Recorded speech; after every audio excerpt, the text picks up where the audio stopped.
인터레스트라는 클래스를 기반으로 해서 우리의 새로운 클래스를 만드는, 파생 클래스를 만드는 예입니다. 그래서 new interest라는 클래스를 만들고 있어요. 근데 이제 이 뒤에 콜론과 public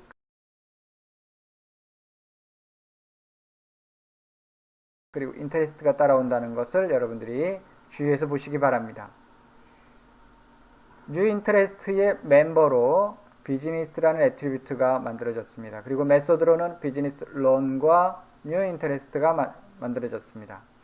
자, 그러면 이 new interest의 멤버는 3개죠. 비즈니스 론, new interest. 근데 실제로 3개가 아니라 interest라는 클래스에서 이 interest라는 클래스에서 interest 클래스 내에 몇 개가 있죠? 5개가 있죠. 이 5개가 이 new interest로 넘어옵니다. 그걸 우리는 상속이라고 해요.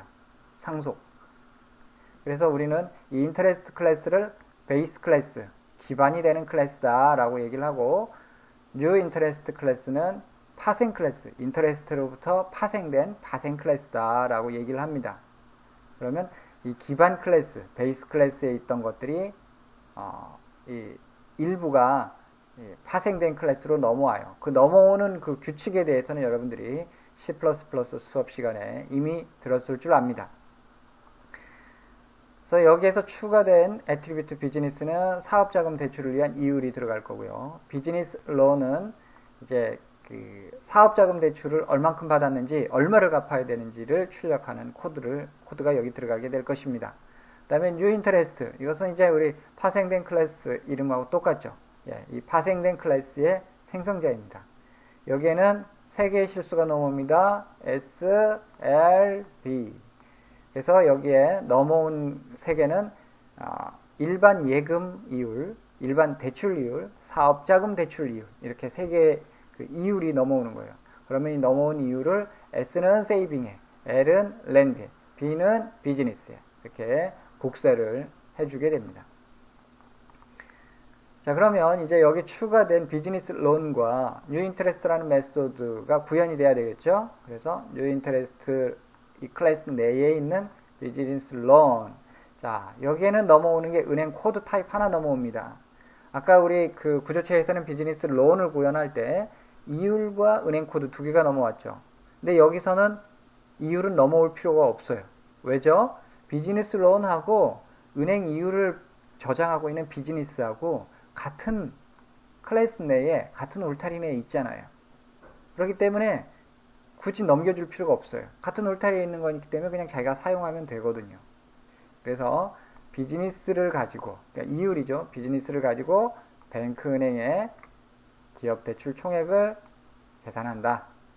여기서 얘기하는 이 비즈니스는 이 new interest 클래스 내에 존재하는 비즈니스입니다. 그 다음에 new interest 클래스 내에 있는 new interest method. 이건 생성자죠? 예. 아까 얘기했듯이 초기화할 때, 애트리뷰트들을 초기화할 때, 그래서 3개 값이 넘어온다 그랬어요. 3개의 실수, 예금이율, 그 다음에 대출이율, 사업자금 대출이율. 그거를 이제 S와 L과 B에 받습니다.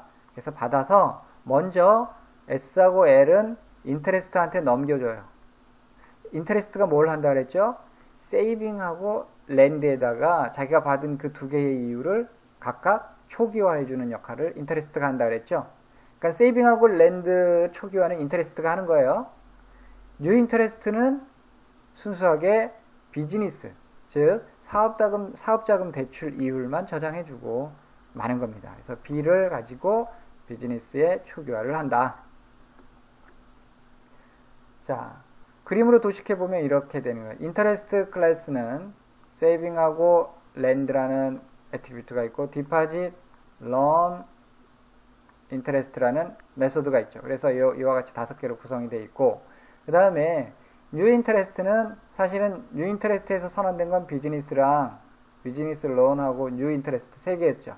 근데 인터레스트에서 상속된 세이빙, 랜드, 디파짓, 론, 인터레스트가 여기 있는 거예요. 그래서 먼저 이제 뉴 인터레스트가 초기화하는데 뉴 인터레스트가 인터레스트로 호출해서 이 인터레스트한테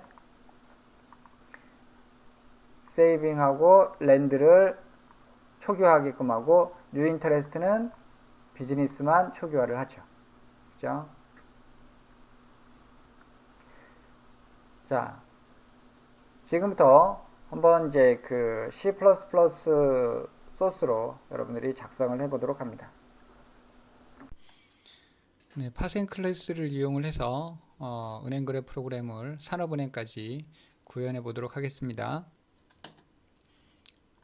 소스2는 빌드에서 재배를 시킬 거고요. 소스 파일에 새 항목 추가해 주겠습니다. 여기에 책에 나와 있는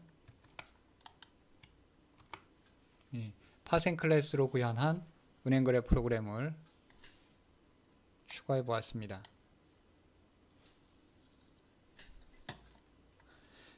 많이 복잡해 보이죠? 소스 코드가 많이 길어졌어요. 빌드하고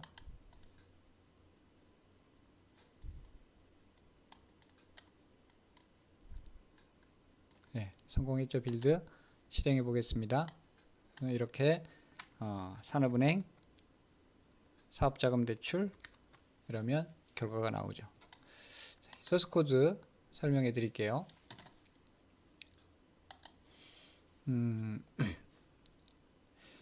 마찬가지로 이제 여기 정의되는 것 부분들은 이제 여러분들이 다 아시죠?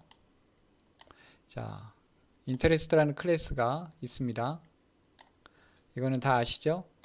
저축이율, 대출이율, 그리고 저축 총액 알고 싶을 때 호출하는 함수, 대출 총액 알고 싶을 때 호출하는 함수, 그리고 이 인터레스트는 세이빙과 랜드에 초기값 넣어줄 때 사용하는 컨스트럭터, 생성자.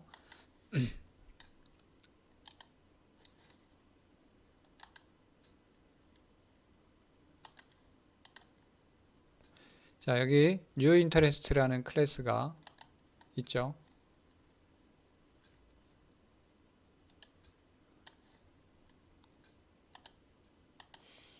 인터레스트라는 클래스를 기반으로 해서 기본 클래스로 해서 만들어지고 있습니다.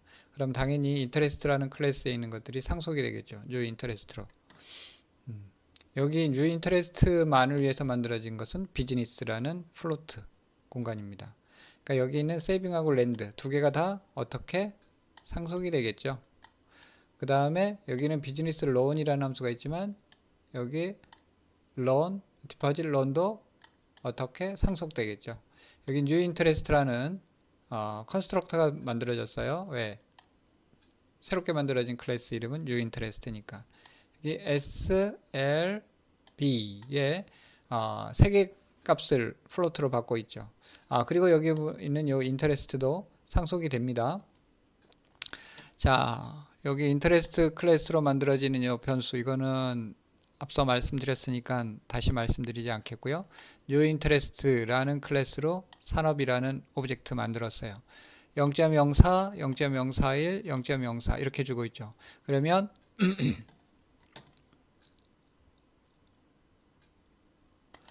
첫 번째 주어진 0.04는 new interest의 s라는 변수로 넘어갈 거고요. 0.041 두 번째 거는 l에 넘어갑니다. 그 다음 세 번째 0.04는 b로 넘어갑니다. 여기 있는 제일 앞에 있는 0.04는 일반 저축 이율, 두 번째 0.041은 일반 대출 이율, 마지막 0.04는 사업자금 대출 이율, 이렇게 저장을 하려고 해요. 그래서 결과적으로는 요 인터레스트가 S에 받은 0.04를 여기는 세이빙에다가 저장을 하려고 하고요. 두 번째 받은 0.041 L을 통해서 랜드에다가 저장하려고 하고요. 0.04가 B로 넘어온 다음에 그거는 비즈니스에다 저장하려고 해요. 자, 여기 머니는 말씀드린 바와 같이 이제 저축 또는 대출받은 원금이 되겠죠.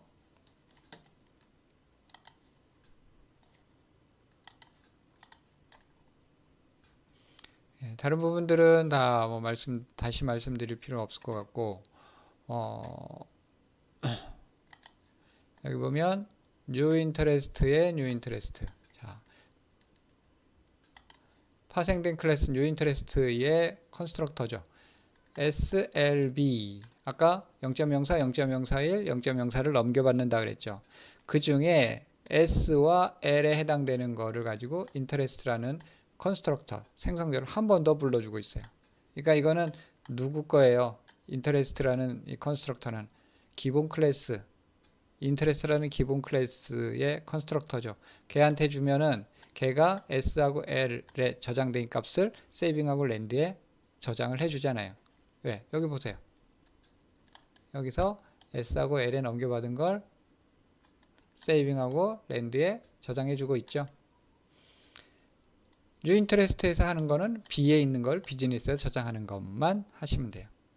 자, 그 다음에 뉴 인터레스트에 비즈니스 론이 추가되었습니다. 뱅크 코드 넘겨받고 있고요. 그래서 money, 뱅크 마이너스 1 그러면 해당되는 은행 코드를 가지고 우리가 원금을 가져올 수 있죠. 그 다음에 원금 곱하기 비즈니스 이게 사업자금 대출 이율이니까 그래서 원금 곱하기 그 원금의 이율 그러면 이자가 나오고 원금 더하기 이자 그러면 실제 사업자금을 얼마를 갚아야 될지가 나오게 되겠죠.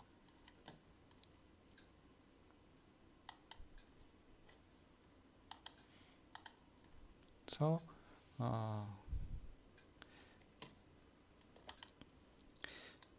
케이스 산업일 경우에 그러니까 4번을 누르면 산업에 해당되겠죠.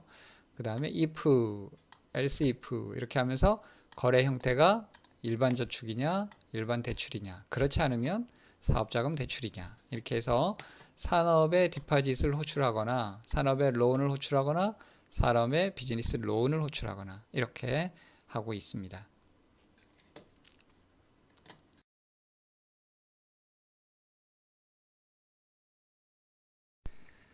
문제를 한 번 더 변경을 해 볼게요.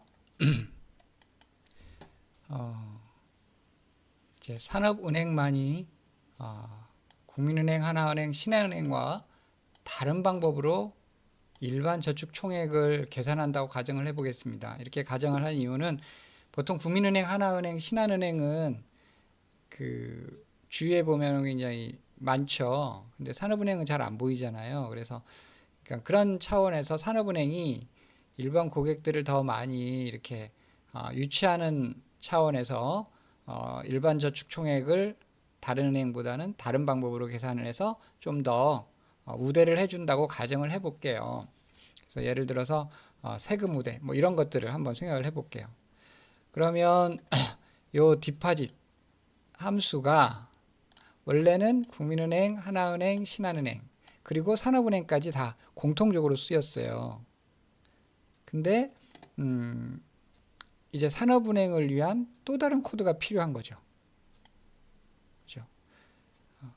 그래서 이렇게 새로운 함수, 같은 이름이지만 새로운 함수를 만들 때 우리는 가상함수를 이용하게 됩니다. 자, 그 다음 페이지 한번 보겠습니다.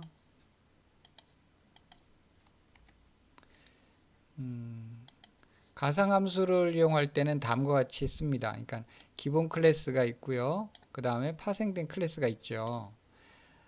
그러면 기본적으로 파생된 클래스로는 우리가 기본 클래스에 있는 것들이 상속이 됩니다. 물론 다 상속되는 건 아니고 프라이빗인 것들은 빼고 이제 프로텍티드랑 퍼블릭으로 되어 있는 것들은 다 상속이 되죠. 근데 지금 파생된 클래스 산업 인터레스트에서 디파짓이라는 일반 저축 총액을 계산하는 함수가 따로 필요하다고 가정을 해볼게요. 그러면 이 기본 클래스에 있었던 디파짓을 상속받으면 안 돼요. 그래서 우리는 이렇게 상속받지 않는 걸 오버라이드라고 하는데 이렇게 상속을 안 받으려면 위에 기본 클래스의 함수 앞에다가 버추얼이라는 말을 써줍니다. 이렇게 버추얼이라고 써져 있는 함수는 파생된 클래스에서 똑같은 함수가 존재하면 상속이 안 됩니다. 그렇지만 만약에 파생된 클래스에 같은 이름의 함수가 존재하지 않는다면 버추얼이라고 썼어도 상속이 됩니다. 그래서 지금 여기 같은 경우에는 보면 디퍼짓 함수 이름 앞에